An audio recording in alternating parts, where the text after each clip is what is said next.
Welcome to the Making Sense of Politics podcast with Kate and Nancy.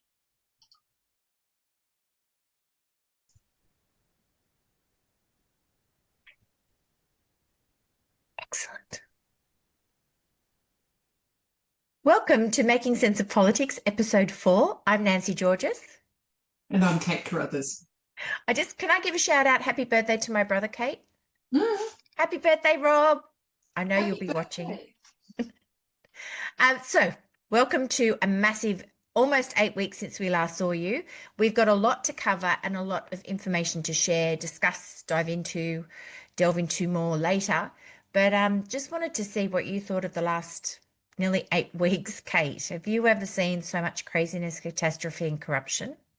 Look, it's been particularly bonkers, and it's been really interesting watching everybody start to orient away from the US as the centre of a unipolar world and the emergence of a new multipolar world, which will be quite an interesting shift.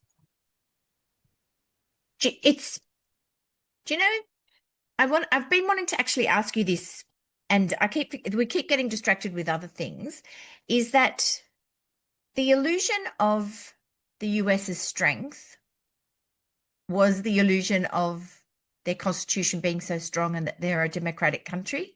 Would that be a correct sentence? Well, they're also strong because they have a massive military and they have bases all over the world. They're basically an empire. So they are literally a strong force in the world. But the thing that they've always sold the rest of us is that their strength was based on democratic freedoms, and that was what made them different. Yeah. And I think we've all seen that illusion dissipate in front of our very eyes over the last 6 months. I definitely think, I know we've both said this before, we definitely need to do just an episode of what's happening in the US. Literally real time, every day we turn the TV on like it's an Orwellian movie, right? It's like all the crap that you thought would never happen is actually literally happening right now, and has already happened. Yeah, has already happened. All the things that you'd go, that would never happen, that can't happen, and it's happening. And I think the interesting thing is that it's a massive lesson for everybody. Unfortunately, a lot of people are going to have died, and a lot of countries are going to suffer. A lot of people are going to suffer. But I feel like this has to happen so that there can be more equitable, realistic, truth-based reality for everybody, you know? Yeah, I think you're right, Nancy. And I don't think the way the world has been very healthy for the rest of us. And I kind of almost feel like the Americans inherited the British Empire. So the British Empire dissipated after its 250 years after World War II, and the US Empire sort of took over. But the US has existed for about 250 years, which seems to be the time that empires exist. So they'll continue to exist afterwards, but the interesting question is the age of empires over? Are we going to get rid of the colonial settler mindset that has basically driven everything that has happened in the world since like the 1400s? Yeah. Yeah, it's so interesting to watch the way, also to like looking at a lot of, there's so much great content being created around how the American political system got where it is. And it's so interesting, right? Because you're right, that 250 years is that sort of sweet spot where they can't keep it together, where they've really worked to, they were, looking at the golden age, early 1900s, where there was a lot of industry and money being made, and then the people making rich, fat white men in all the comics making all this money going, you know what? We don't want to pay taxes. We don't want to pay a lot for labor. We don't really want our taxes going to healthcare. Let me put the right politicians into place. Let's start making a little bit of a story about the invaders. And then that sort of snowballs into what you've got today. I mean, God, thank you, God, that we didn't vote that into Australia, that we didn't see politicians literally giving away our reality really is what's happening in the US. Although looking at some of the things that are happening with our current government, you'd wonder, would there be much difference? Am I Well, right? I think no. I think there's a qualitative difference between what's going on in Australia. Oh, Like, you know, our government is mercifully not giving billionaires massive tax cuts and adding trillions to the national debt to do that. We're oh not no, building concentration camps for our farm labor. Like, there's a qualitative difference between what's happening in the US and what's happening anywhere else. I meant up to Trump, not post-Trump getting in second term. But like with the lack of ability to stand up to fossil fuel companies, the whole thing around going back on climate and environment, royalties on our resources, like that was but no, oh my gosh, what, Kate, did you see the alligator, surrounding the concentration camp with the alligator? And it is a concentration camp. I'm calling it alligator Auschwitz. It, yes, that's exactly what everybody should be calling it. It's absolute, and I actually didn't put this in the slides because we just had so much to cover, but the Democratic representative, her husband, the other who were murdered with their dog, Mm. the other couple that were shot but not killed, like that's insanity, isn't it? Well, it's a course that the American people have chosen, and it has to play out now. So it'd be good to start to talk through some of the stuff that we've seen, because I think it draws out interesting parallels. Very much. And I think I was so heartened when Australia didn't vote in the Liberal Party because I thought, well, at least something's happening that we are actually looking abroad to go, that could happen here. Whereas before we've tended to go, oh, not in Australia, Yeah. but it feels like the world's sort of waking up. Let's dive in. So here's the newsroom.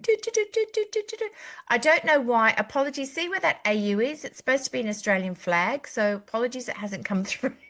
I was being Lord clever. only knows. But yes, political staffers appear the political staffers did not turn up to court as requested, and the judge was going to arrest them.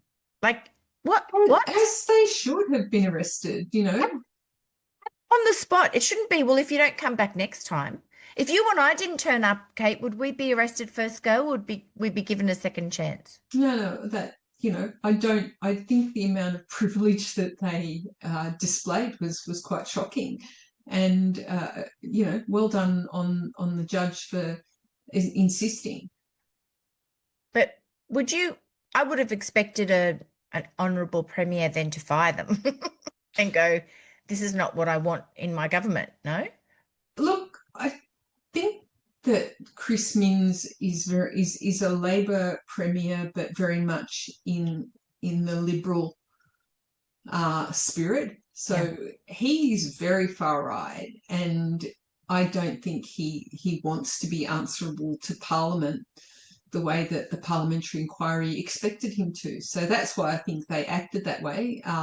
Eventually they gave in, and this was a really, this was a stupid thing where he said some idiotic stuff that was obviously wrong to pander to the media, and he doesn't want anybody questioning it very much. I'm not a big fan. I find him to be quite he tries to slip and slide away from questions all the time. And you look at him and you just go, dude, it's also did you see he appointed Dominic Perrottet to a board? I actually did. I tried to find that information. I couldn't find it. All right, we'll have to track that down. Yeah. Look, Dominic Perrottet is a reasonable person to appoint to a board, but you'd want due process around it. I think it was a government role. I'll find it and we'll put it in for our next chat. But I thought to myself, well, isn't that interesting? I mean, there's allies and there's allies, really, isn't it? But I think this is the beginning of that discussion that we were just talking about now. It's like, you know what? You will not pull this stuff in front of us anymore. If you are not transparent, you are being complicit and you're trying to hide something. It's a simple line, isn't it, to draw? Well, I think it goes to the fundamentals. Either they accept rule of law And when a parliamentary inquiry issues an invitation to attend, it's not optional. So, you know, one rule for all as well. That's right. You know, we wouldn't be able to say no, as you pointed out. So anyway. The good thing to say, the interesting good thing is the Greens and the crossbench have really sort of banded together around a lot of things that need to have a little bit of a kick and a highlight on. And this I seems to also be love this that actually, you know, was it a bunch of bikie drug runners or something who were like, we can use terrorism to get scrutiny off us. So well done to the bikie drug runners. Well, you've got to really admire a lot of their business model, to be honest. They seem to be quite efficient and quite able to evade the law. It's real chutzpah. So kudos to the bikies. Anyway. Make me laugh. This is my favorite because, of course, you can't leave gracefully, can you? You cannot, you know, of course, people are going to defect because they want to be in Parliament. They obviously don't care what party they're part of, or I can't believe they would have a change of heart. But instead of addressing the real issues, Pauline starts to scream at everybody. We've got notes and links that will share all of this content so you can click and dive in and read it and watch it. But I don't know that you want to watch her. Ego-driven defectors. What do you think about this, Miss Kate? Single time she points a finger, it's detecting something in her. Ego-driven politics. You know, she's an awful human being. I don't like her. In my opinion, she's a dreadful human being. And I'm glad that all of her members are defecting. Well, it's the same as they say about the felon president, isn't it? That accusation is confession often. Yeah. Yeah, she's no place for her in Australian politics. Well, the thing is that there is obviously a place because One Nation, people who believe in the things that One Nation do keep getting elected. So there is a slice of the electorate that believes this stuff, but we need to be vigilant against them. But I'm really glad on a personal level that they've defected from her party because I don't like her. Me too. Sinking ship. Yeah. This is one I'd like you to talk to because of your history. I can't even, excuse me, sorry. I tried. I can't even believe that this is like an afterthought, right? Or, what can we do? I know. We can just do the right thing. What do you think? It's hilarious because it's a fairly conservative writer for this piece too. You know, it's not like it's coming from the far left or anything. It was a piece that came out a couple of weeks ago, and it was saying that, you know, literally, if the Liberals want to appeal to aspirational Australians, we should start taxing wealth. And the fact is that the Liberal Party for the last 30 years has been very, very much going away from taxing wealth. They are the government that has delivered tax cut after tax cut after tax cut. And in parallel with that, they have cut government services to the bone. Every time we get a Liberal government that gives us a tax cut, we get government services cut to the bone. And the thing is that what we find is that people don't really want that. They'd rather not have a tax cut if it means that their government services are going to be cut.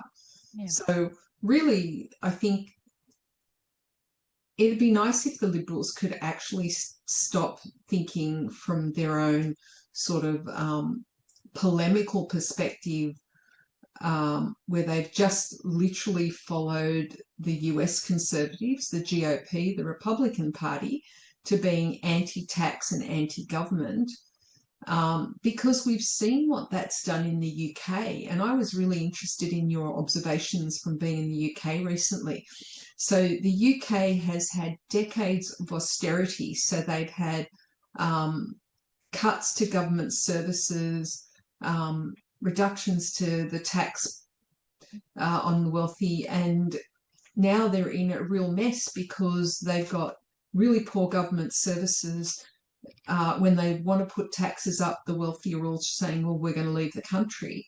And nobody's got a solution for this. And they've got 20 years of underfunding of government services that is making the problem really bad. Now, we don't have that history of 20 years of underfunding, but the Liberals need, if the Liberals want to exist as a party, they need to come up with some new ideas. They need some things that they are for, not just things that they're against.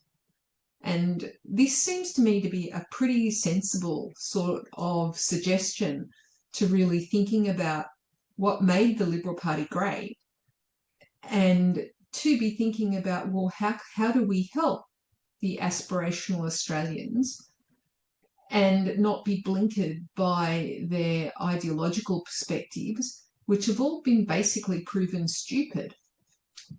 Insane. Well, also too, like when, as you said, the correspondence of the Reaganomics is what they call it. I have learned. I'm learning a lot since we've been doing this, Kate. Been diving in and reading, looking at how he does it, and then it's almost like they've gone, "Hey, Australia, do you want this playbook?" Or whoever's funding Australian Liberal, probably the same.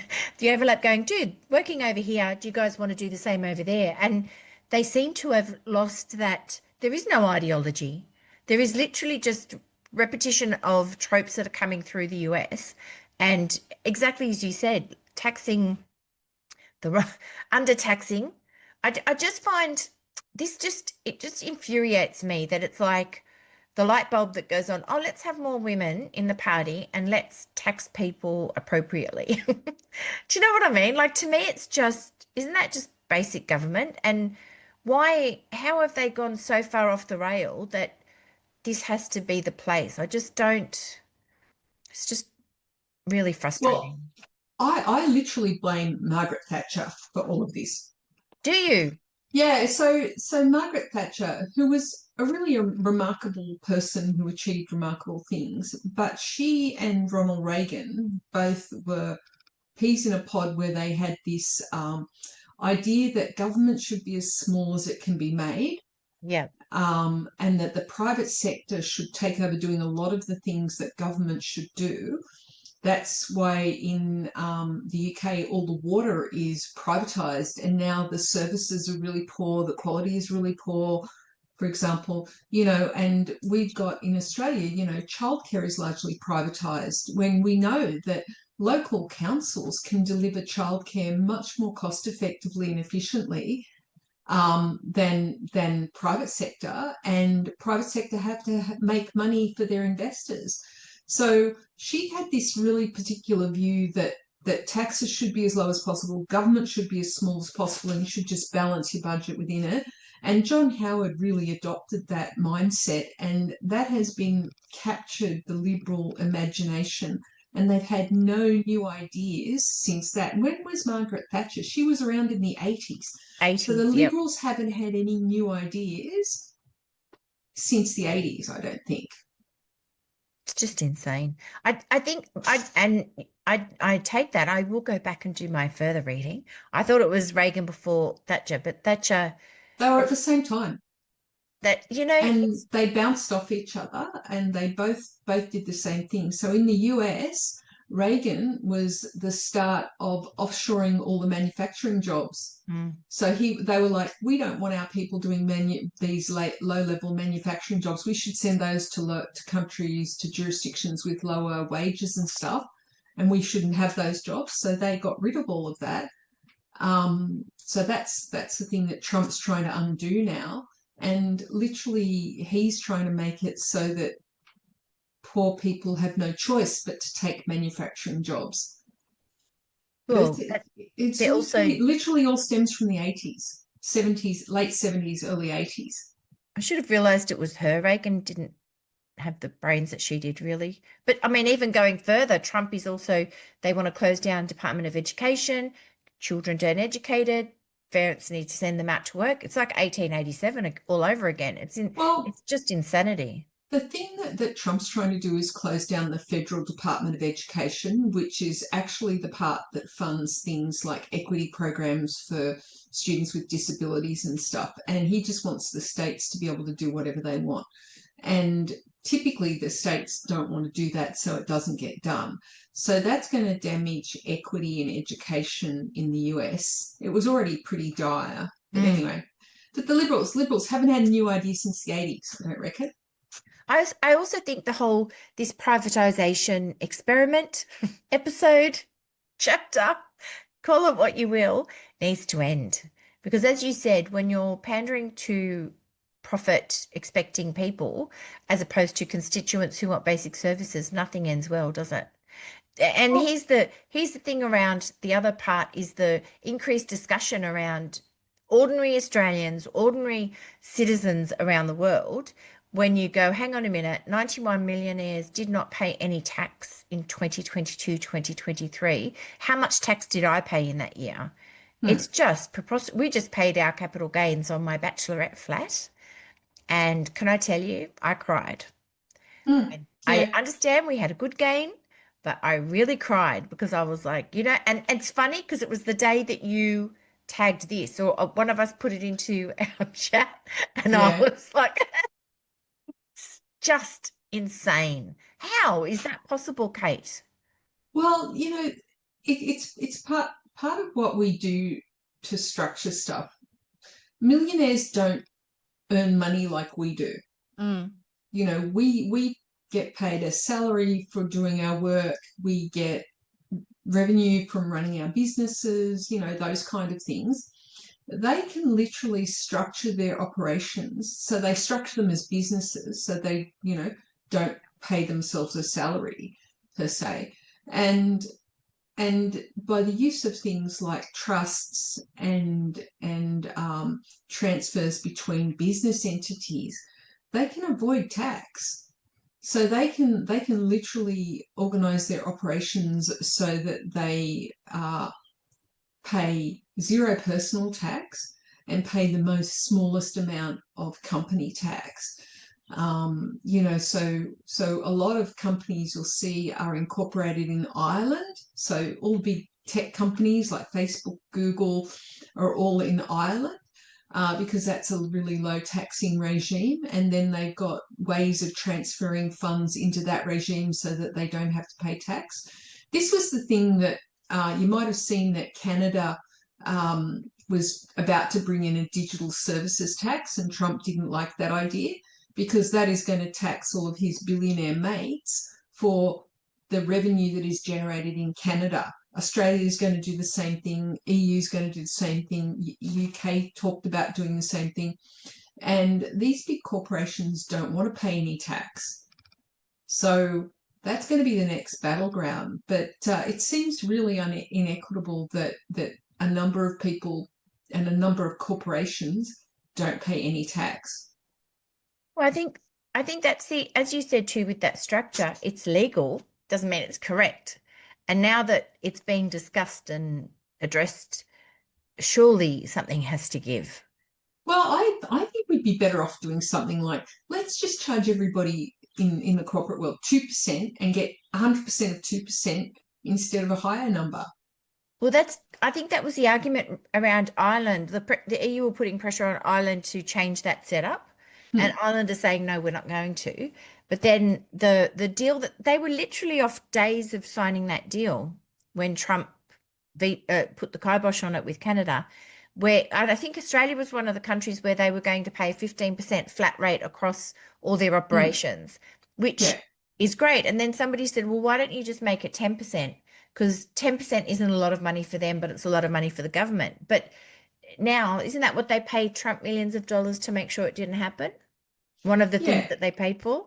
Well, it's mostly American corporations, but this one was in particular in respect of millionaires, and it is entirely possible through judicious use of corporate entities and trusts to not pay any tax on your income.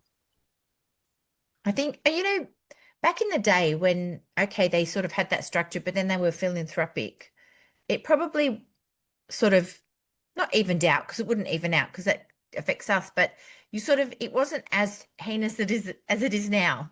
Whereas now you just go, hang on a minute, you didn't pay anything, you don't care about it. And I agree. I think it just, to me, it's bad government, bad humanity to continue it going. But aren't the Australian Institute doing amazing things? I mean, they've Yeah. always been doing amazing things, but lately they've really amped it up a notch, haven't they? Yeah. Well, I think they're just pointing out the logical flaws in stuff that we're doing. The fact that 91 millionaires didn't pay any tax, and the fact that we don't get any revenue from the gas that we export is just ridiculous. It's literally preposterous, and that they're the only person wandering around going, "Hello, the emperor has no clothes. Can we do something about it?" Well, it's interesting too. You're exactly right, because when I was reading something the other day, and they were going, the government, and I was like, hang on, the government was in opposition as well, and the government never said anything about it then, and the opposition didn't do anything about it when they were in government. So, Everybody's wrong on this one. absolutely, All sides are wrong. But well, they're but complicit. if you've ever seen the income tax legislation in books, in folders, it literally takes up an entire bookcase. It is volume after volume after volume of the tax code. So literally it is grown up since 1901 when we federated. It has been built up year after year, and it is now basically an entire bookcase. Insane. And in a really big bookcase too. So, it's a really complex thing, and to do wholesale change of that will require a lot of political will. And I wonder if it's even possible now, with the polarization between the Liberals, the far right on the Liberal Party, and the Labor Party, with the Greens holding balanced power. I just don't even know that it's even possible. I And think if we rely on political will, I agree. But I think if we, the people, make it an issue that they then can't ignore, that they have to act on. But the problematic thing is all the interest groups, because those multiple volumes of books, there are different people who benefit from that, from things that have been decided there. Yeah. And it will be really challenging to just get rid of all of that. And there are ideas around, like, let's have a flat personal income tax. Yeah. A flat tax is very regressive, so it hurts the poorer people and benefits the more wealthy people. So all the easy answers are very unfair. Yeah. So it is a genuinely difficult problem. It is one of those wicked problems of how to reform a tax system. You saw, what was it? Not the last election, the one before, where they were trying to fix negative gearing of rental properties. Yeah. And even though they tried to frame that as fairly as possible, all the polemic was against them because people felt they would miss out. Or remember, a couple of elections ago, there was fully franked dividends were in the firing lines. Yes. And all these pensioners who did not even have franked dividends were up in arms about it because they didn't understand it. Like, literally, they were not going to be impacted by it, but they were up in arms that they were going to lose something. And it was like, love, you have no franked dividends. Yeah. So these issues are information issues that need to be approached really carefully, because the forces that are going to be impacted negatively have lots of money and can afford big campaigns. Well, that's part of that political literacy, needing to increase that conversation and around that discussion around fact, not the fiction that gets spread around with a lot of money, isn't it? Yeah, but pensioners are really, really vulnerable to those kind of scare campaigns. And the number of people I spoke to in that election who literally were too poor to have frank dividends, and they were like, I'm going to vote against this. And I was like, why? And they didn't understand, and they didn't want to understand. That was the other thing. Did you see somebody put was it the tax code into ChatGPT? Or was it ours or the American? I think it was the American. Oh, and they basically ChatGPT came out and said it's a corrupt foundation. It's based on a corrupt foundation. That will never work. And I thought, maybe that's what we need to do. Put it into ChatGPT and go, dude, how can the poor pay less and the rich pay more? Give it to me. Well, I mean, a better prompt might be, how can this be fairer? Okay. Yes. Okay. I'm new to AI, Kate. I'm not diving in fast enough. And so this is the gender-defied discussion around what the Liberals are doing again.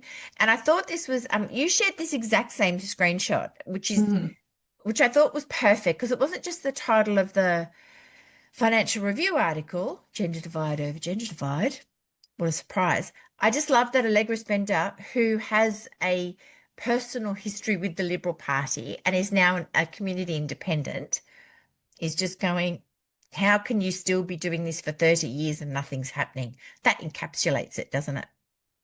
I also love that they're willing to have a quota for the National Party when they're in government, but not willing to have a quota for women, because human rights for nationals, but no human rights for women.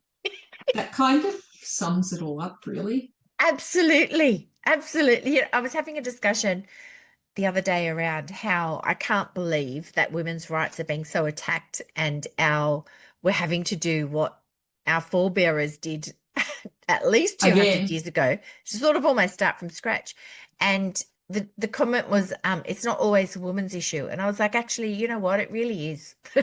It really is, because it's just, but again, Kate, they're not even understanding that this is part of the issue, because they're not even sitting down with real people and going, do you want, what do you want? What is important to you? They don't seem to care, and they definitely don't want to act on it. What is important to people? Well, the thing is that I know in the Liberal Party, they talk to their members, and the members of the Liberal Party are an increasingly small group and very focused group. So, unless they actually start to go out and talk outside of their Liberal Party membership, because it is such a concentrated group of people from a very particular group of society, they don't really get diverse opinions. And what will happen is they'll customize their messaging to their members, which means it'll get very, very specific to them and less generalized for the rest of the population, which will mean it won't be so attractive to the rest of the population, which is what I think kind of happened in the last election. Definitely. I think they were so far out of touch with people who don't already want to vote for them that they are just not even on the board anymore. But I don't, so to say, I suppose this is, I don't know if this is the right place to ask you this question. This is one of my questions, my Kate Carruthers big brain questions, is that we're watching what's happening in the US. We're watching, and I know we're going to be talking about feckless thought and feckless action, but to me it seems like the Liberal Party, I mean, Labor at the moment is very centrist, but at least Labor are doing their thing.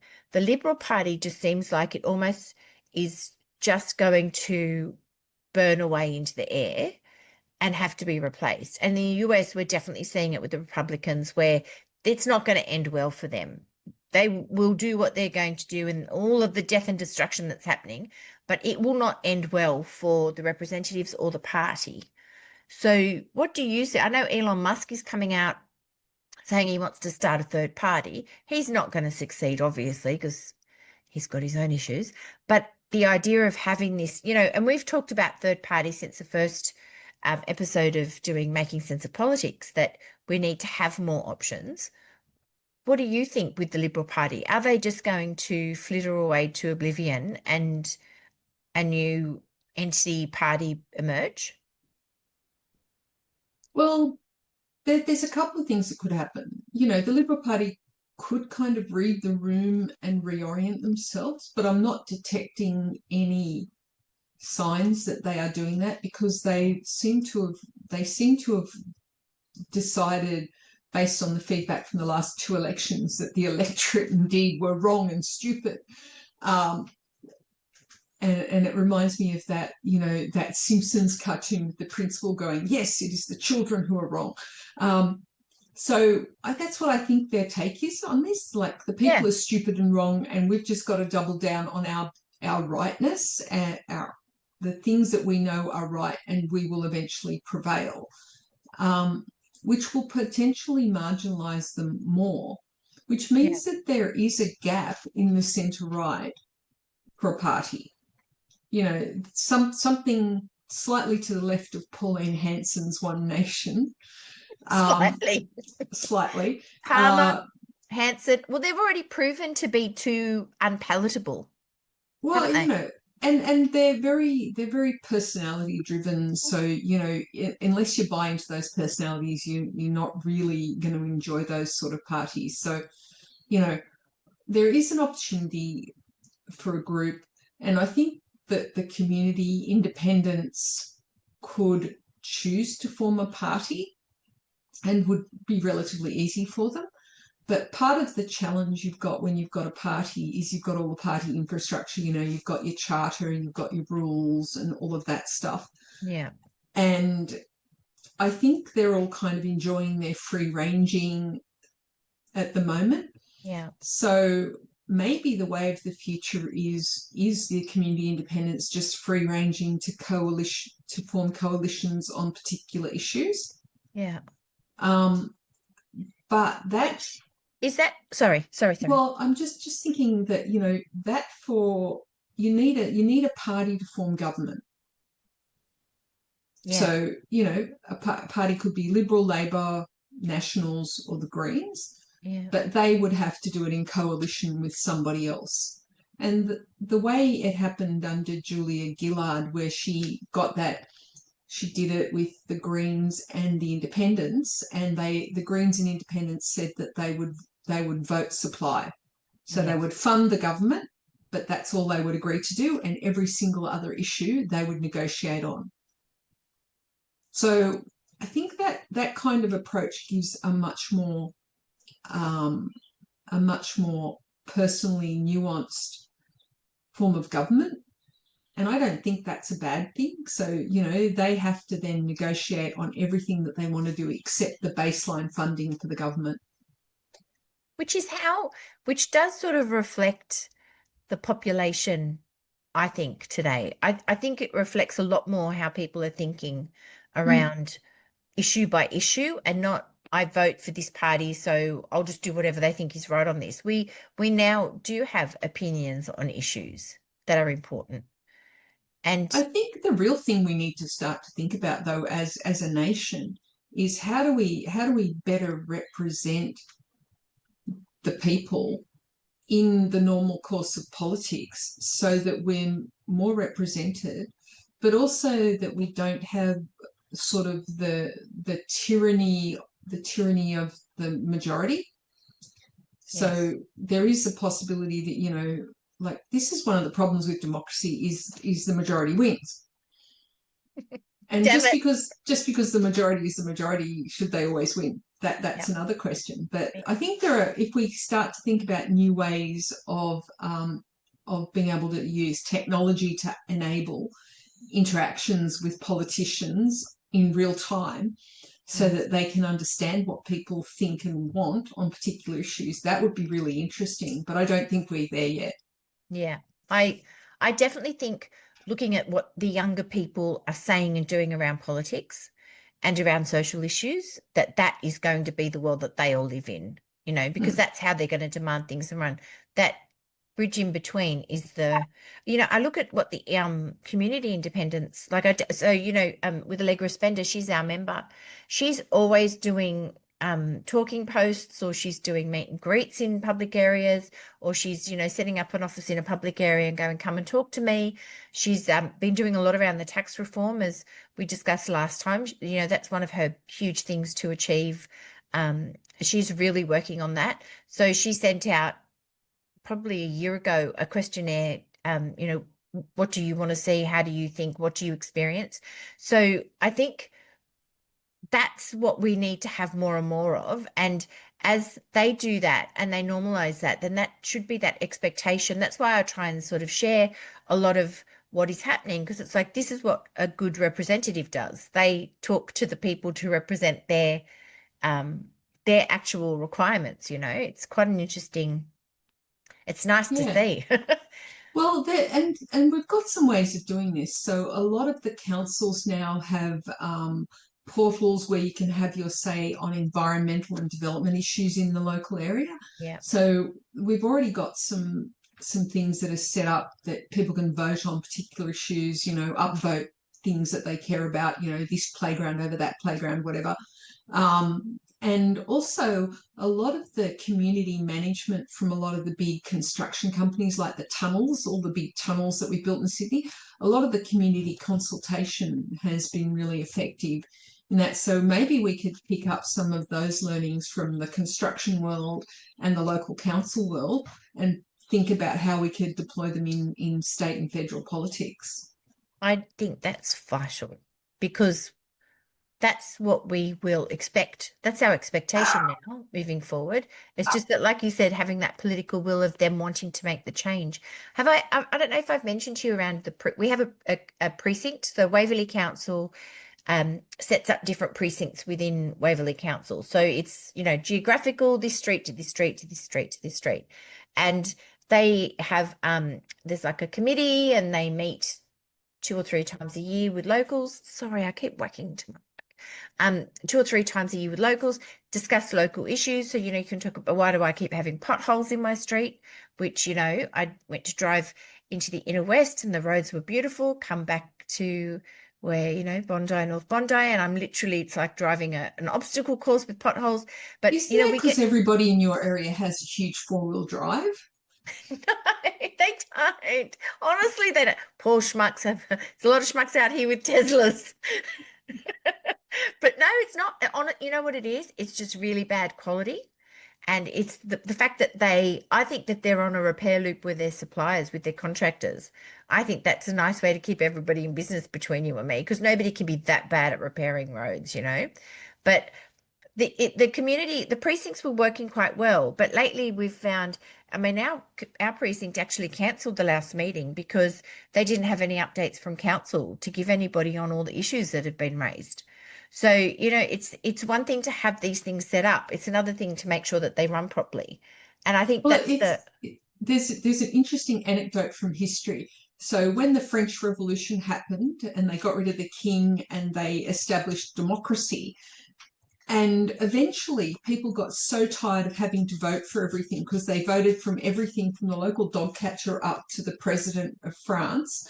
And there were all of these levels of elections, and people got so fatigued by it that they just stopped voting. And so people were being voted into office by 2 or 3 people.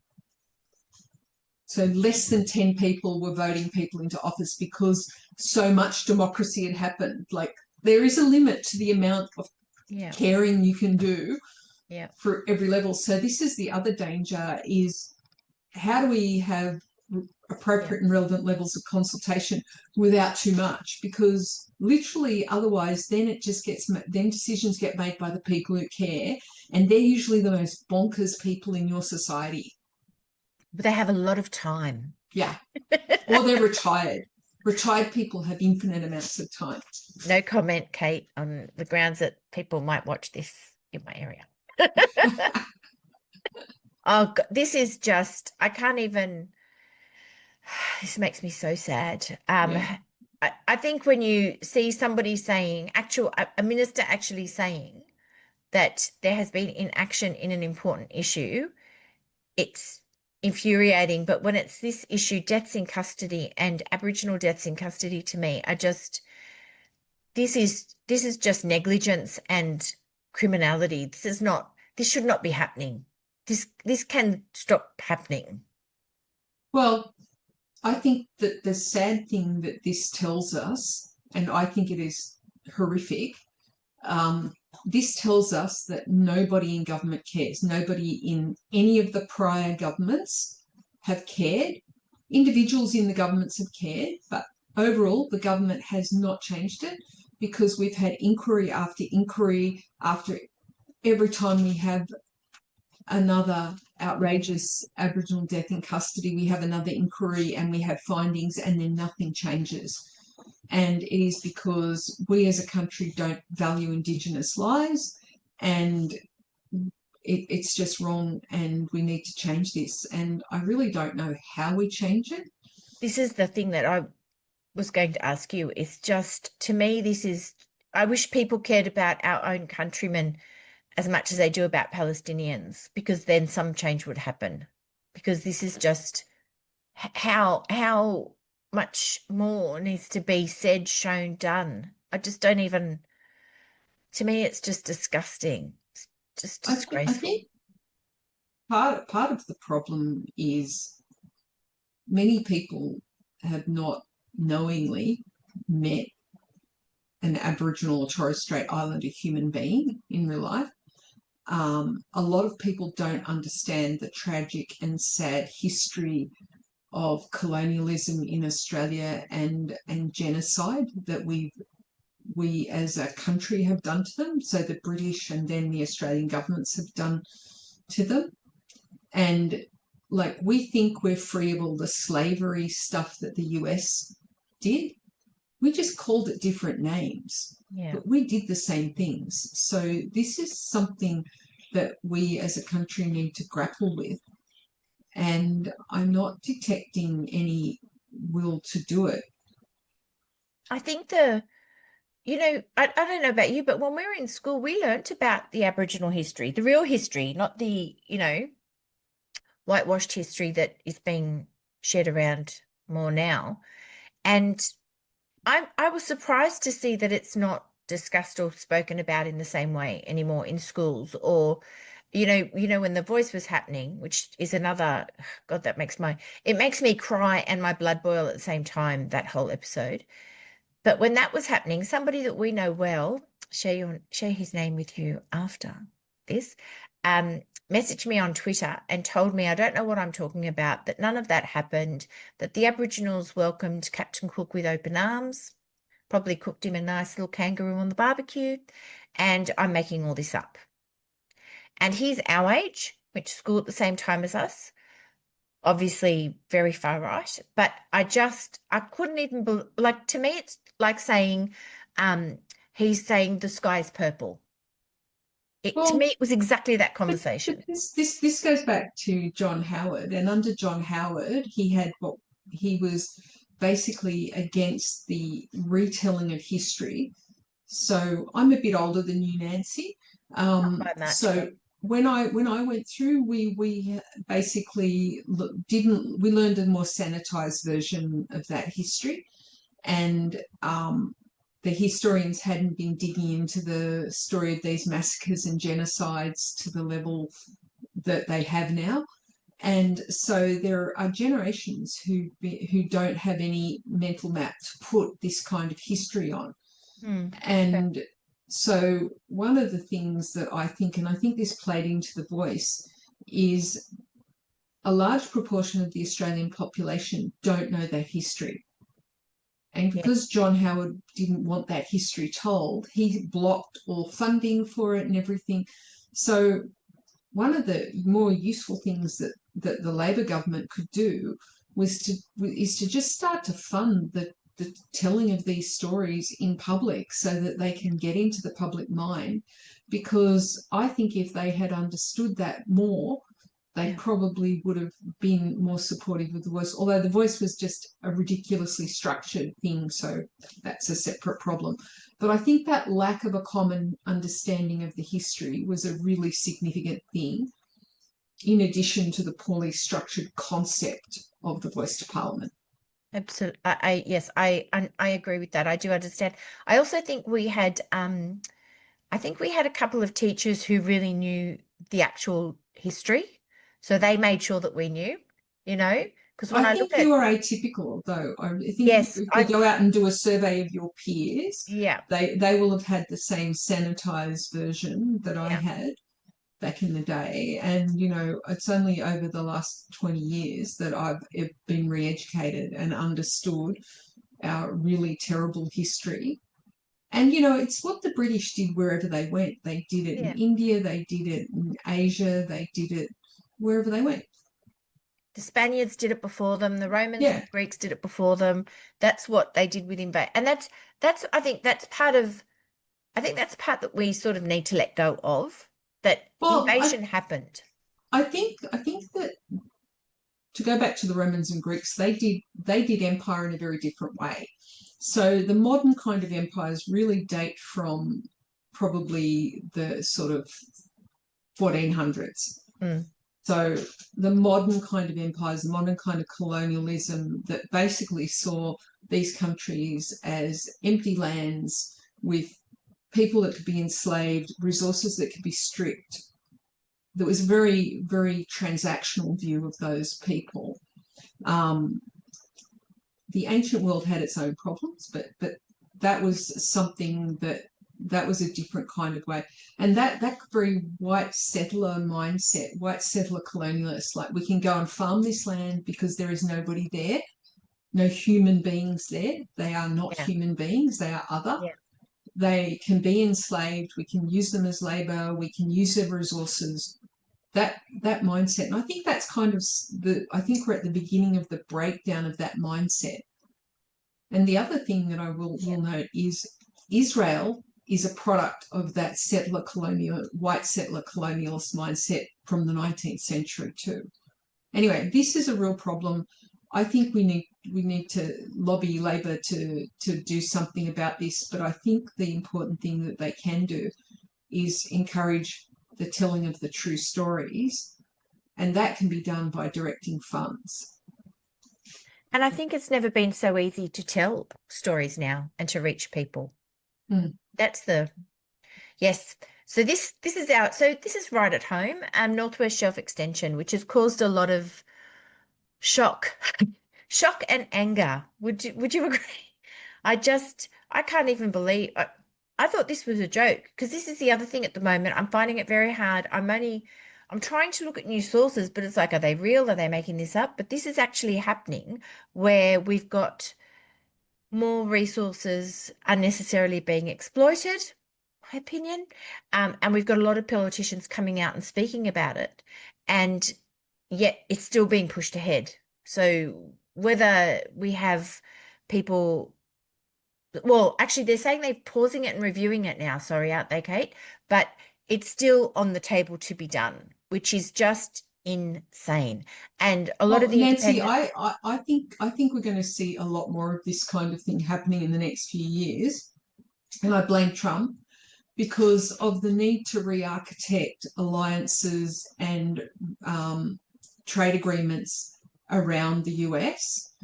A lot of countries are going to need to fund stuff, and the way we need to fund stuff is fossil fuels. Yeah. So I'm gonna predict a bump up in fossil fuel extraction over the next few years to fund the shift away from America. And this is just very egregious. Like they lied, and it's completely unnecessary. And the fact is, it's actually going. It's all the profits are going to the private sector, who pay no tax, which goes to all the other things that we've talked about. That's the. I mean, you know what? Like we get no benefit from this being done. So yes, it's an environmental nightmare. But at least if we were getting something out of it as a country and a population, that would be okay. Like you could argue for it, but no, we're not even doing that. It's like we just finished listening to the people on the loudspeaker going, "We're not getting the royalties of fossil fuel extraction. They're making millions. They're not paying tax. They're not paying royalty. They're taking our finite resource." Yeah. And so we're listening to that and going, "How is this possible? This needs to change." And then they announce this, and there's still no royalty on. So it's just, to me, this is just, and you know, it's the dumbest thing. It's the dumbest thing the government can do, because it's not a win for anyone except the fossil fuel companies. Yeah. And, anyway, state capture is blatant example of state capture. And so can you explain state capture, please, Kate? I'm going to be adding a glossary to the end of our next. So this is basically where it is that a state, a nation state, or a province or a state of a country is like the tool of fossil fuel companies, for example. So where it is where that that entity or that industry sector has a hold on the state, and the state just does what they want without a perspective on the benefit to the population or any other stakeholders. Thank you. Because this has been happening in plain sight, right? And it's been happening for years, but it's just another, but it's the dumbest example. But to your point, if they'd said, you know what, we've got some really big challenges with the US where the world is realigning alliances, and we're having to work out funding. We need to do this in the country. But they're not renegotiating it. They're literally just giving this away without getting any royalties, any payments for the benefit of Australia. Unlike Norway, who have their sovereign wealth fund, and every oil well that gets drilled pays into that sovereign wealth fund, and out of that they get free healthcare, free education, all the benefits of government services from their sovereign wealth fund, and we don't get that from this. And that's been they've just recently, the last 5 years, really solidified that fund. And it's not that it has to be a new thing. This is happening. We don't have to stick to old norms, do we? Well, this is the other. So Nicolette Boel, I always say her surname wrong. Sorry, Nicolette. I don't know how to say her name either. Boel? Someone will have to let us know. Yes, I will make sure I get that for the next pod. But this video was really good, and I will connect it and I'll share them into our socials so people can see them, both videos. But she had a very good take on it as well. Is to your point around the things that are happening with America, that we need to have a crisis energy policy, as opposed to trying to sort of deal with things as they come up and trying to sort of skip along. And she also really does. Stop giving royalties away. Like the Australian Institute is absolutely correct. The fact that if we are going to do environmental vandalism, we should at least get money for it. Well, you think? Isn't that just, I'm sorry to say this, isn't that common sense? Yeah. I think she's also just newly elected too. So she's going to be somebody who's she's got the history, she's got the background in it, and she'll also be saying that to me, that's just common sense. If we need to rape and pillage, let's get money for it at least. Let's get money. We sound like the Libs. Stop it. But Tasmania, Kate. Oh, God bless them. Oh my God. What? This sort of happened, I think, the day or 2 days that we came back from the UK and 4 weeks away, and I thought, is this another one where I was like, is this a joke? What? And they're still going to build that ridiculously huge stadium that's going to cost them $1 billion or whatever. Anyway, Tasmania, the state of incoherency, that's all I can say. But it's just, where's the and it looks like the Libs are going to get back in, I think. Oh, that to me is just how? Anyway, can I just give a shout out to AI, the little AI capture here on the right? In short, what's next?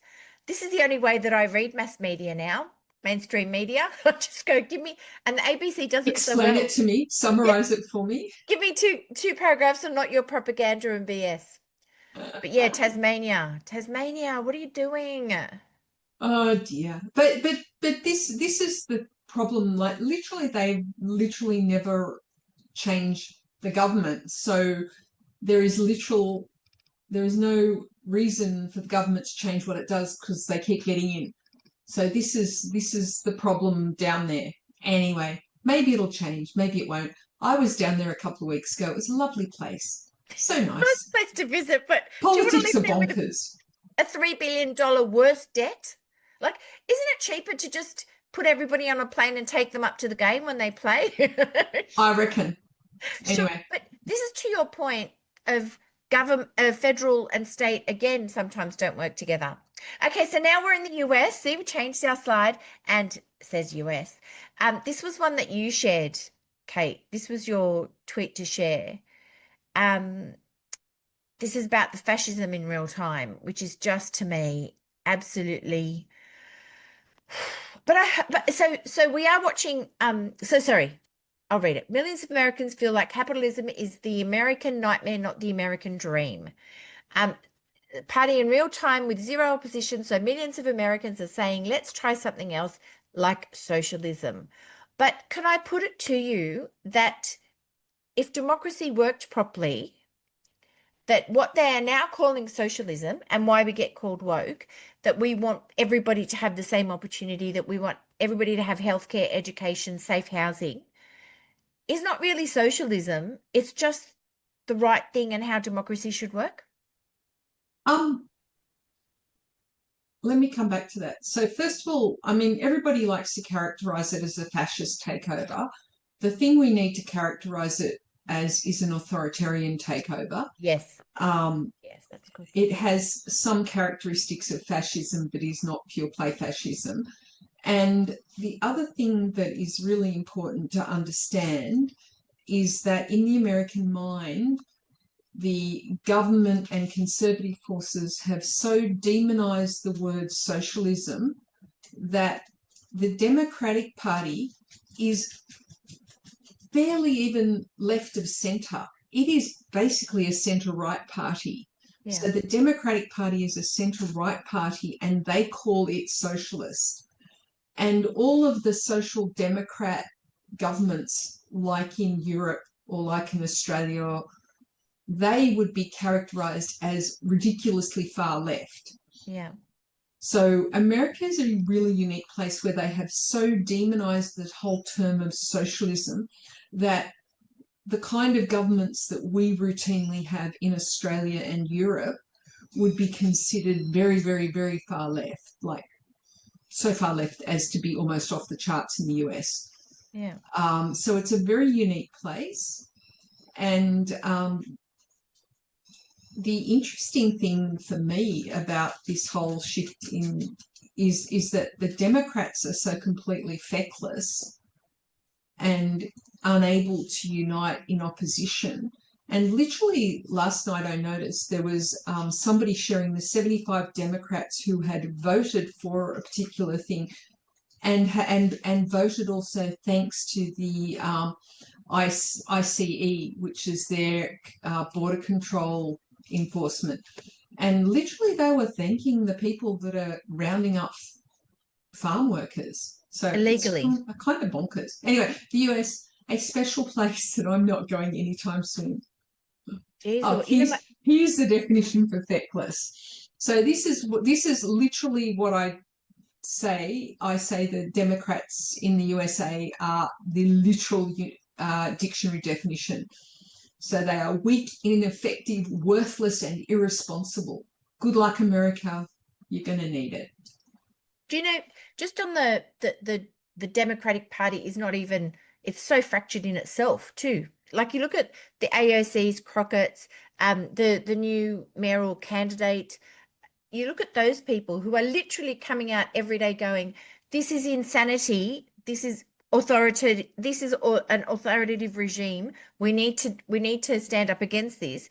And then you look at Schumer, who is 84, and he said, I've written a very strongly worded letter. And and you just go, don't we want more? Like, how were they not prepared after the first term?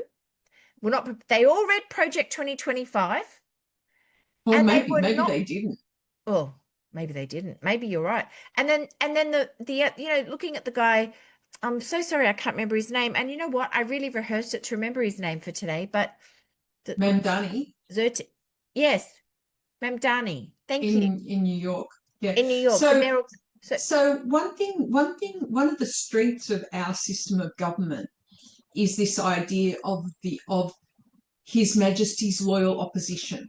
So you have the government of the day and the other party, which is always the loyal opposition. So they're allowed to oppose the government, but they're still loyal to the crown. Yeah. And this idea allows us to have creative tension between the opposition and the government.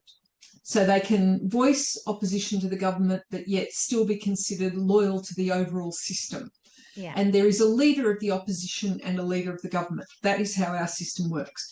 In America, they have this presidential system where they select somebody to run against the president every 4 years, and they don't have this notion of a leader of the opposition. So they have an idea of like the leader of the Democrats in Congress and the Senate, but they don't have this idea of an opposition. So when in Australia and in the UK, very quickly after the election, we immediately settle somebody's in the government, somebody's in the opposition, and they fall into their roles and they oppose the government when they don't agree with them, and they agree with them on specific legislation if they have to. That's one of the strengths of our system, and I think it's really valuable to understand that that is one of the strengths of our system. In America, they don't have this idea.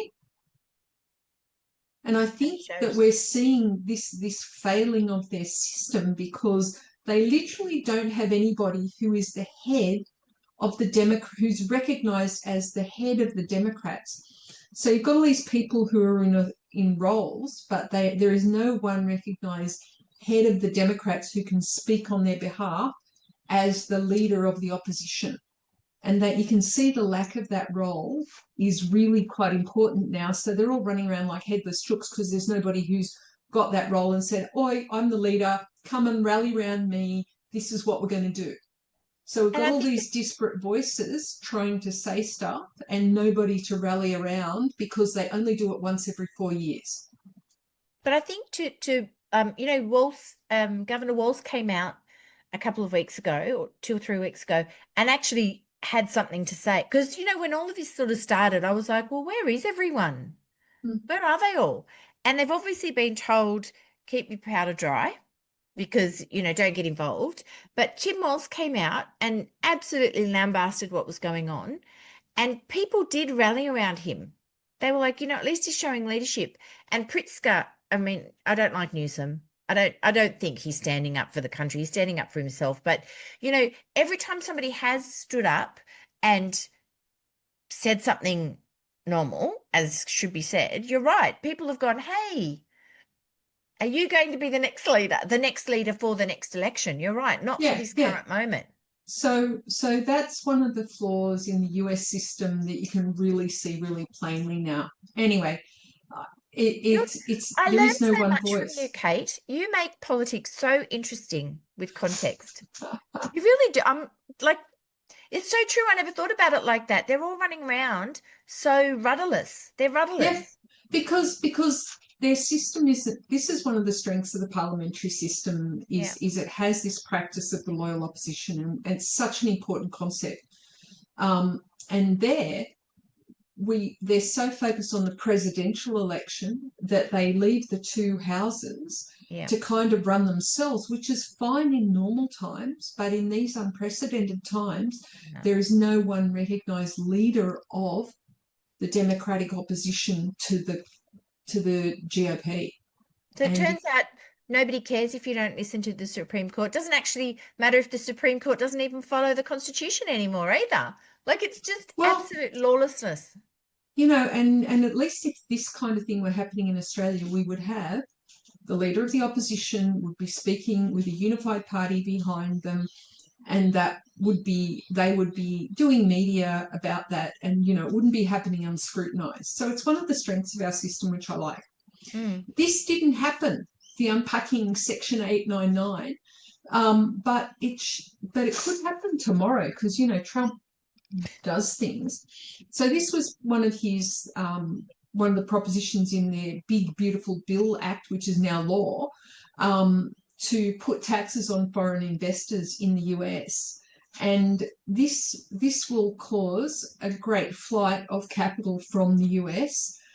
There are still taxes on foreign investment, but it just shows you the instability under Trump, that tomorrow could bring in a new tax or tariff, and it makes everybody start to see the USA as an unreliable partner or investment target. So people will be looking for investments that are not so unreliable. I think reliability becomes a real virtue in the world under Trump. But I put it to you that's his whole purpose. Whoever put him there, and everybody that's been doing all the work to lead to now, it has been around dismantling America as in its power, its economy, its democracy, its foundation. Absolutely, that's what he's done from day one, because none of this is for... He's all about making money for him and his family. There are other people who want to break the US. But I think he's that pawn. Obviously, somebody had the ability to put him where they needed to and get him to Yep. do what they wanted. You just look at, and so this is my favorite. Sorry, I'm disappointed that it's not the picture of Mark Zuckerberg checking out Lauren's coconuts.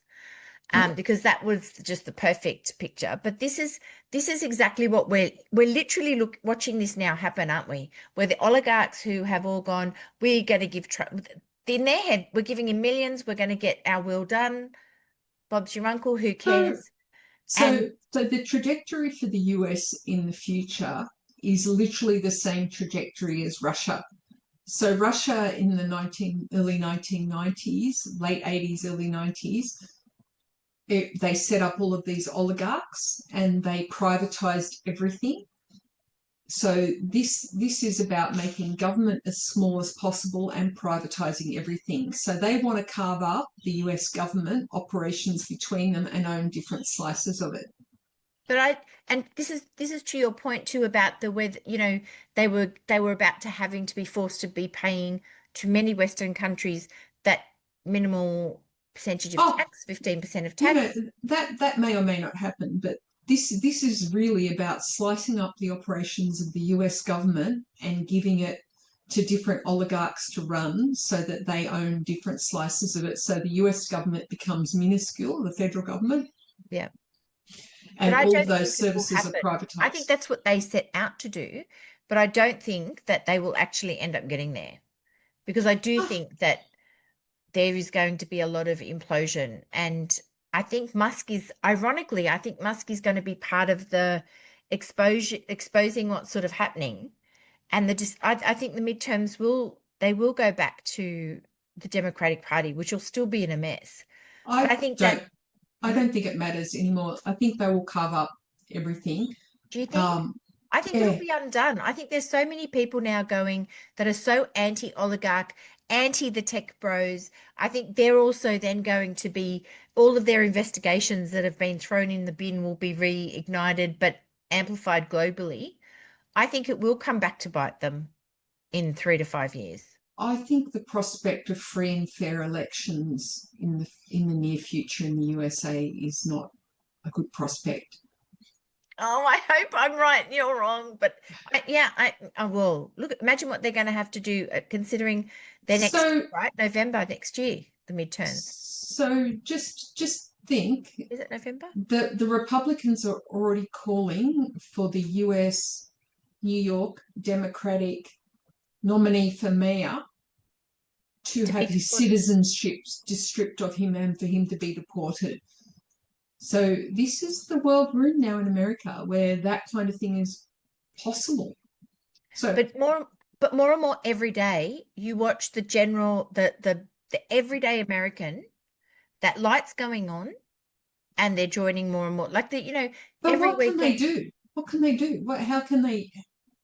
They're in power. I think it's already sort of started the civil unrest portion of it. I think the protests are going to turn into more, I hope not violent, but they will definitely. Well, they can protest on the streets all they like. He's going to use the army against them eventually. Anyway, let's see who's right. Look, I have to circle back for this one. Please God. Well, it's ongoing. This is the thing that I'm seeing more and more Americans saying. Hang on a minute. Why are we attacking the undocumented immigrants who have been paying taxes? Because that's the other thing now. Finally, the Dems and the independent media are getting this out to people. These people have been paying taxes, but Amazon, GM, IBM, Netflix, Meta, you could add Meta to that. I'm sure you could add Apple to that. Anyone. You can add any big corporation. But they haven't. So I think this is more and more the other side of what's happening, is that people are going, hang on a minute, because it's touching them. Yeah, but the fact is that they're rounding up people on the streets. They just gave $45 billion to ICE. Yeah, the most funded. So it's not going to stop anytime soon. This juggernaut is rolling, and it's not going to stop no matter how many messages people get out. It's happening now. It's the reality. So all the realization can dawn. The time for this to be getting out was last year. Yeah. before the election, and it's too late now. It's too little too late. Did you see the video yesterday? Somebody, I think it was on TikTok. He was making it to say, just to let you know, ICE, people who are doing all this bidding of ICE, you're doing illegal stuff and it will catch up with you. And then he outlined all this but it'll info. probably be in a decade. So, Correct. Anyway. Well, let's watch. This is so this is what we were saying about the UK. Great Britain, the UK elections and the UK zeitgeist at the moment, how the British people are feeling. And to your point, so we spent 4 weeks in the UK visiting hubby's family and friends, and I literally, as you can imagine, I spoke with everybody from the 18-year-old up to the 84-year-old about politics in the UK. They are so despondent. I found your points really, really telling, and I think this comment nails it. They're going to roll the dice with reform because Labor fundamentally doesn't see, UK Labor does not fundamentally see anything wrong with Britain how it is right now. Well, I think even within Labor, they've got the two parts, the Starmerites, and then the other part's going, hang on a minute, what's going on here? Where they've sort of now having to get together and sort of put their argument together. But they, to take, they want to, sorry, I'm going to get this number wrong, but there's tens of thousands of people on disability and aged care that they're going to take off the medical register. And at the same time, I ran into somebody who, because as you know, Kate, I had a little fall when we were there and I had to go to A&E, which is, can I just say, they get bashed for stuff, but God really looked after me. All good, all fine. I went to pay and she said, oh, no, you don't pay. And I said, oh, but I'm Australian. And she said, no, you don't pay. So thankfully, I found an NHS, a way to donate to the nurses, and did that. And then I was telling somebody about this story and they went, oh my God, I know. My mother-in-law, who lives in Europe, in a European country, she used to go there and have all of her dental work done. And it's fantastic. And I was like, oh my God, this is what everybody hates about. This is the thing with English people. Brits are saying, well, they're all coming here and taking it and not paying for it. And I said, and that's the problem of the government. Your government allowed that to happen. Yet the conversation around that Johnson did, the Libs did, or the Conservatives and Reform are doing it, that the immigrants are doing this to you, that the immigrants have done this to your country. And I kept saying to everybody, but it's not the immigrants. The government allowed this. Why don't you just change policy and say English people only? Like that's the Brexit happened. Why didn't that happen straight after Brexit? And then I'm sorry. After Brexit, they had more migrants than ever. The numbers went super sky high, and that. And it was purely within the government's terms because they took back their sovereignty. Like they could shut the borders. And exactly, as you say, and I say, political will was not there. And when I said that, a few people went. Of course, we then heard, the prisons are filled with blacks and coloured people. And I'm like, well, because I take offence to that because I'm like, you know what? I used to be caramel. I am caramel deep down. So I said that to, a few people, older gentlemen, who are in the family and or people that we met. It's like, well, hang on, that's me. What? No, not you. I'm like, but that is me. First generation, parents came from another country. How is that different? So it's that there's none of that sort of conversation. And then when you speak to the younger people who are like, look, we gave Labor a go and they've screwed us over and they're worse. And a lot of people kept saying that he's so much worse. That's what I said, like Labor literally don't think there is anything wrong with the current system and how it's set up. And they, I know why they're rolling people off disability. It's because the bill's horrendous and they're not looking at the reason why. COVID has caused long-term health impacts and mental health impacts, cognitive impairments to an inordinate number of people in the UK, and that is why it is blown out. And they're trying to just cull rolls and get it back into balance and thinking everything will be okay. But what they're not seeing is they need a root and branch reform of this, but they don't see anything wrong with the problem. They just think if we just tinker at the edges and manage it a bit better, we'll be fine. But it's also then when you go back to it being an accounting decision and not an actual human decision, what is good for the people of. But Well, as you said it earlier too, like so many people who, if they paid their taxes or if they were probably paying taxes, would contribute. They have left. In the last 12 months, apparently, they've seen a mass exodus of people who would contribute to that bottom line who don't live in England anymore. And then on top of that, too, you know, exactly what you're saying. 2 years ago, we were there 2 years ago, same time. And yes, it was tough and a lot of people were doing it tough, but you still sort of had that conversation with people around, what are you doing? Business is going, the economy is going. This time, so many people in their late teens and early 20s were saying to us, we're coming to Australia. They have given up. They want to leave, who are very, very devoted to their family, who are proud English people, but they're like, England has nothing for me. I cannot build my life here. So you put that on top, Kate, where people are sick, where people are hopeless, there is no hope, and then there's no money. And again, so many you know, we have our young guy is 23, who's just come, he just came this year to hopefully start his life in Australia. And he said, I went to university, left home for the first time, went to university, COVID, right as COVID hit. They locked us up in our dorms. And after 2 months, 70% of the class left and ended their degree. They never went back to university. You know, none of that is sustainable, none of it. But the human part has not been looked at. But Starmer also ran on, we will make this better. We will address all. Yeah, but he hasn't. No, so I think that they need to start to acknowledge the fact that they are 20 years behind where they need to be because of 20 years of austerity. Yes. And that is the thing that means that the UK is largely not working from a sound base. At all. So austerity was the worst of all the measures. So the UK really suffered during the global financial crisis. They had a bunch of banks that nearly went under.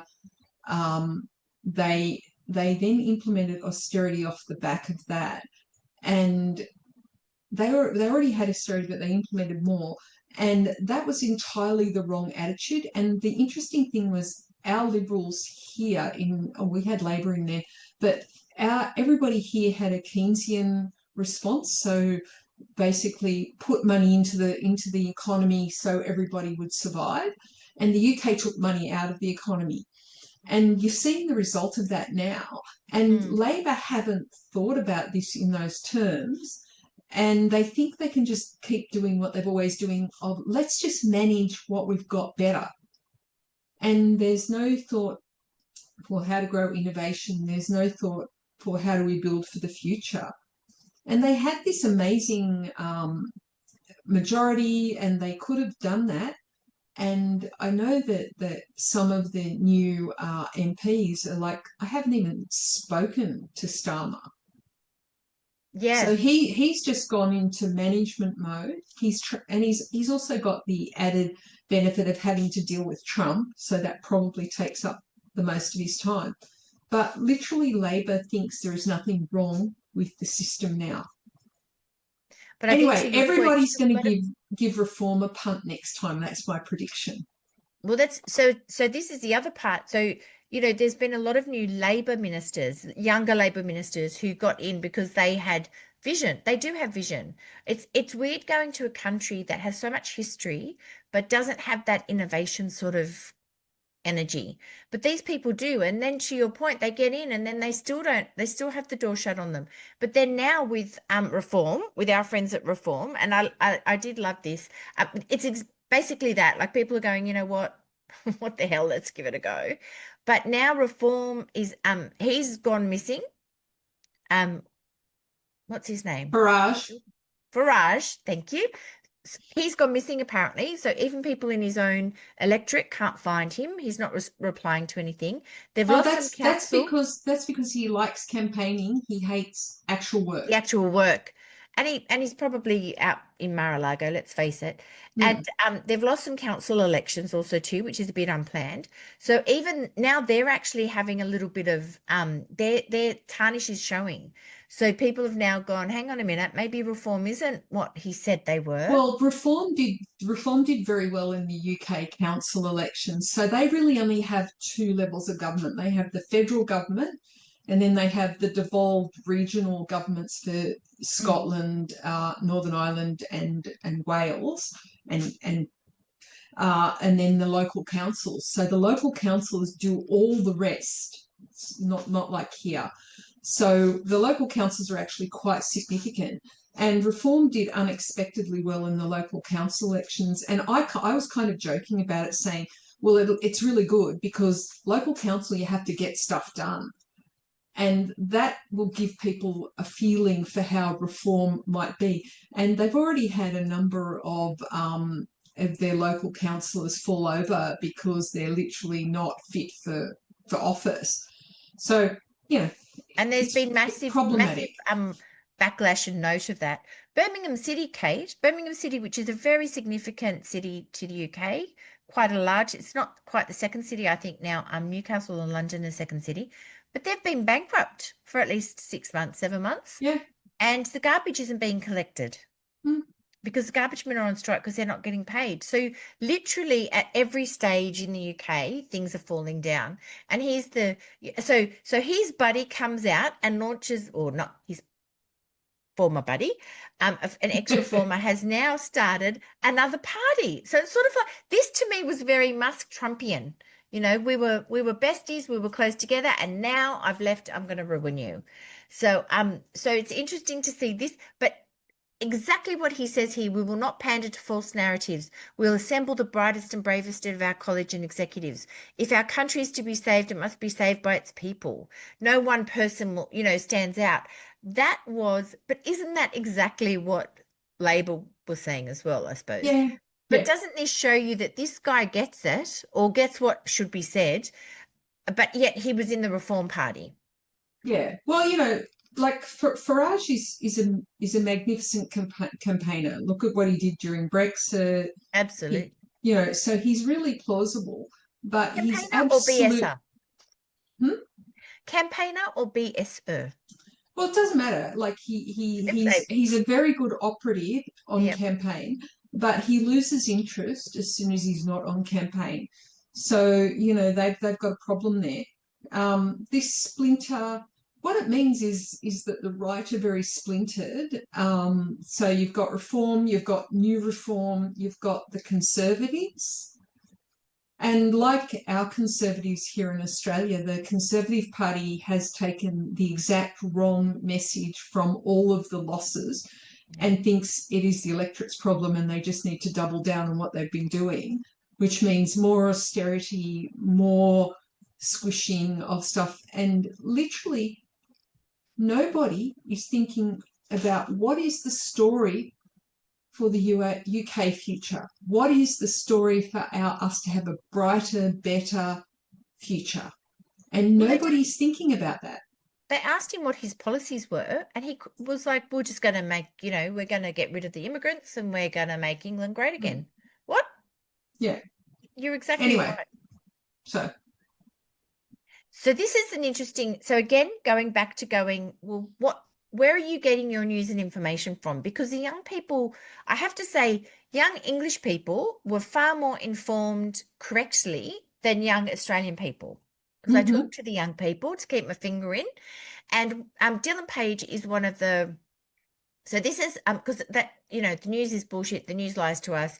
We don't watch the news anymore. It's all propaganda. It's all, whoever owns the news is trying to tell us who to believe. So they get that bit. And Dylan Page is so interesting. He's sort of quite, like, I had to sort of watch a few to get into the slipstream. He's articulate. He tells it like it is. And they all told me the same thing. He doesn't take 3 hours to tell you the one story. He breaks it all down. Hits one topic per video or comment, makes it really quick and explains it to me. And I think this is the big thing with messaging, is it's not just enough to say authoritism is bad.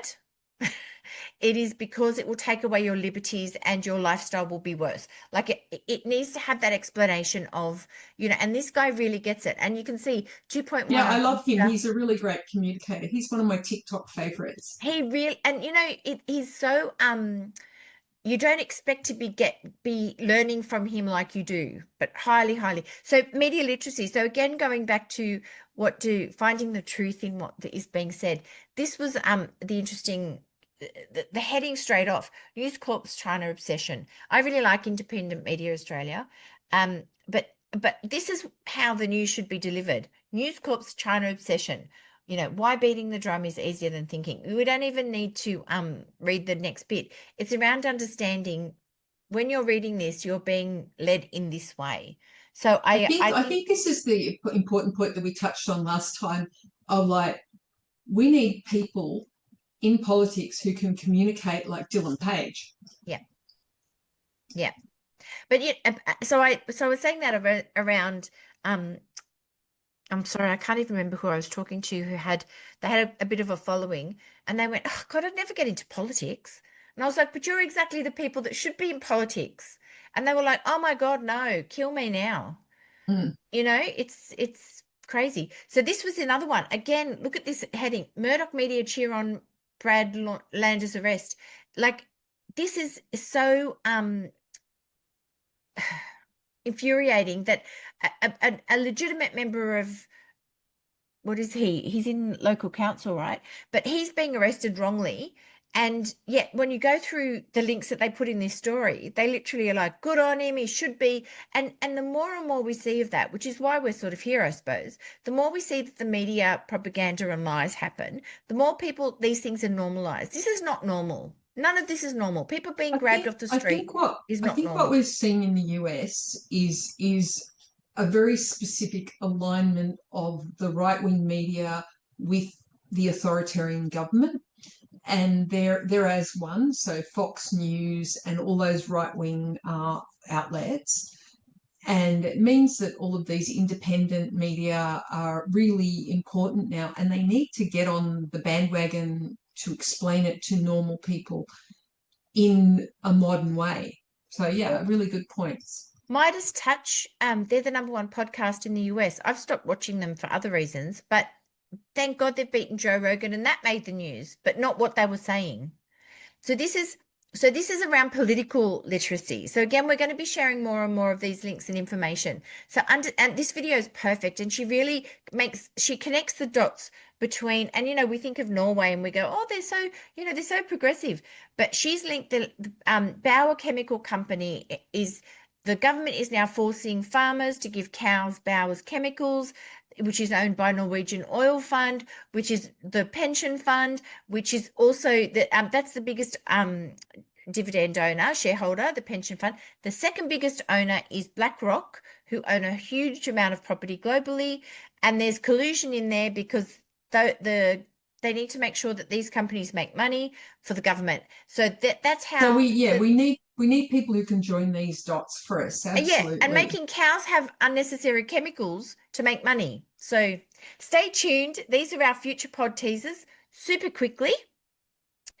Billionaires are abandoning humanity. Peter Thiel is coming straight out and saying this now. He's not even pretending. Yeah. He's saying we do not need human beings. They're too hard. They're too complicated. They're too messy. They're too squishy. Let's just quit on humanity and go for the robots. Yep, we're going to do that one. Oh my God. This one, this, I shared this with you, big thinking and technology. So Yanis Varoufakis, sorry, Yanis, if I've said that wrong, he goes into a really interesting model where he says, okay, let's think about how now we have technology we didn't have 20 years ago. Let's basically get rid of the banks. Every central bank in the country can offer the citizens a bank account, which they can monitor through an app. Older people can get assistance, and then we can deal directly with the bank. We can make the profits. I think the banks will fight back on that. But anyway. You know what, Kate? If enough people go, I'd like to make that 13% to 30%, not the bank, I think there could be pressure. This is the other one that we're really going to see. This we won't eat cake. So this disintegration, the whole the revolution that I was saying to you, where people are going to say enough is enough. Vogue putting her on the cover Anna Wintour leaves. There's a direct connection. And people have watched that Basil sweating in disgust. So this is something we will cover this deeper, but it's been fantastic. And I really love this, the cooperative economy. And again, people are going to go, socialism. And I know it's called democratic socialism, but it's really got it there. This one, have you seen this? We Are All Kind. Young people making true change. So these guys have created an app that literally steps you through step by step on how to support your friends, young people with mental health issues. So not just ring this number, but real life-changing steps. I love it. Love it. Love it. So I'd really like to dive into that. Media recommendations, super quick and simple. Hunter's Politics, always fantastic. Crikey News. In addition to the ones that we've mentioned before, I'll keep a master list on our I just want to say Crikey News is kind of patchy, but overall good. But I think they give you the good topics. They give you the good headings. I'm just saying that know, they're not always on point, but they're always interesting. And they kind of lose the plot sometimes. I just want to be honest. Yeah, that's true. That's actually, thank you, to the point. That Hunter's Politics always, he breaks it all down to a nutshell. On our next slide, we've got two more, I think 3 more. So this is the American page. So I love Pivot Podcast. I love Kara Schwisser, Professor Galloway, and I'm with Kara Schwisser. Oh, I don't know why I can't say that today. Scott Galloway's kind of an unreconstructed patriarch, but apart from that, he's okay. But he's quite interesting because when you see where he's come from to where he is, they're quite a nice foil together. And I like his he has some really good podcasts. He's doing great work with how to support boys. His stuff on feminism is particularly egregious, and I fundamentally disagree with it. Some of his more political stuff I'm fine with. He's fine on. We'll delve into that, Kate. I've not heard him actually speak on feminism. Oh, he's yeah. A lot around boys. No, he's very blokey, very anti-feminist. Anyway, we'll talk about him all the time. But he's doing great work around boys, young boys into the world, guiding them into the world. These are big. I love all these. Climate 200, Saturday Paper, Monthly Magazine. I've just sort of got onto, and the Australian Institute are doing great work in at least highlighting the things that we need to look at. Yep, they're all good. Okay, some good news. We got a 1-page good news this week. I thought because I knew we had a lot to do. Greg Goyer, check him out. He does, he draws like a little Pac-Man at the end of the escalator with the little dots. He does little hopscotch things at train stations. Really engaging public art that just makes people happy and dance. This and the other one in the middle, 5,000 people waited for hours in the rain to get tested as potential donors to save a 5-year-old boy with rare cancer. Like I just thought, you know what? We need to know about humanity. And this one, Amira a Miracle. I'm pretty sure she's on TikTok, and this is off Instagram. This beautiful woman has adopted limbless dogs that don't have limbs, and oh my God, they're amazing and beautiful and inspirational. So I feel like we always need to have a good cross section of things to make us laugh and happy, and these 3 were mine this month. Excellent, thank you. And I think we're there. We made it. So this month, Kate, we've got Apple. Oh, I don't know why our Apple logo's dropped off again. Oh well. Apologies. I had tech issues this month, folks, but I'll fix it. I'll have it on the proper master. But we're on Apple Podcast now. Woohoo! We are indeed. I'm very happy that that's finally happened. So please, we're also on YouTube, Spotify, and your other favorite podcast apps. All of them. Connect with us. We're going to share everything. We're going to be sharing a lot more info and things as we go between podcast to podcast. So once again, thank you, Ms. Kate Carruthers. It's lovely to see you, Nancy. It's been way too long, so thank you for joining me. And thanks for being with us, everyone. Thank you, everyone. Remember, open your mind, open your eyes, and we'll get through this. This too shall pass.